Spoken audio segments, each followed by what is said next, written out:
নমস্কার, সোমার স্পেশাল কিচেনে আপনাদের স্বাগত জানাই। আজকে করব ফুলকপির কোরমা।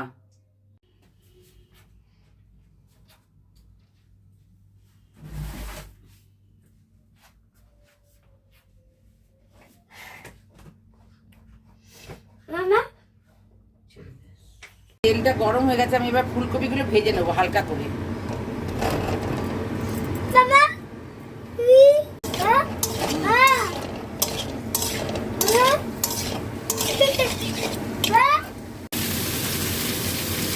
এই কাঁচা লঙ্কা, মৌরি আর গোলমরিচ এইগুলো দিয়ে আর এই টক দই দিয়ে একসঙ্গে বেটে নেবো।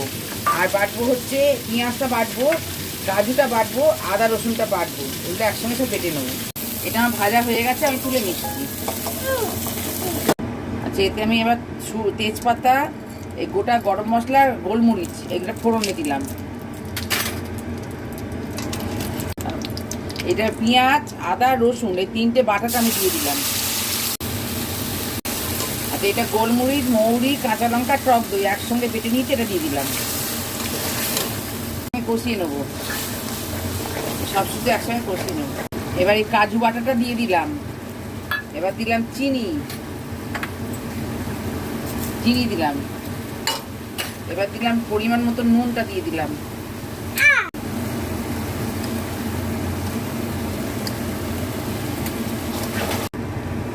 এবার একটু সামান্য হলুদ দেবো।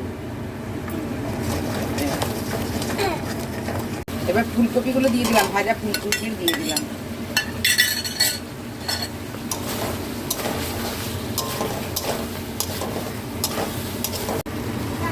একটুখানি সামান্য একটু জল দিলাম, দিয়ে এবার ঢাকা দেবো। ঢাকা দিয়ে গ্যাসটা কমিয়ে দিলাম। আচ্ছা, এটা আমার হয়ে গেছে, এবার ঢাকাটা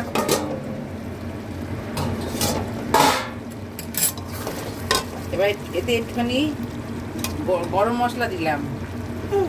আচ্ছা, এবার এই 1 চামচ গোলাপ জল, 1 চামচ গোলাপ জল, এই ছোট চামচে 1.5 চামচ দিলাম। আর একটু দুধ দিয়ে দিলাম। দুধ দিয়ে এবার নাড়িয়ে একটু ঢাকা দেবো। একটু ঢাকা দিলাম। আচ্ছা, 2 মিনিট হয়ে গেছে, ঢাকা দিয়েছিলাম। এবার খুলে নামাবো। হয়ে গেছে। আজকের মতন এই পর্যন্ত। আপনার লাইক সাবস্ক্রাইব করবেন। নমস্কার।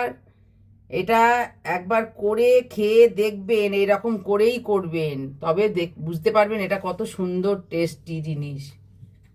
পরোটার সঙ্গে, লুচির সঙ্গে খাবেন এটা।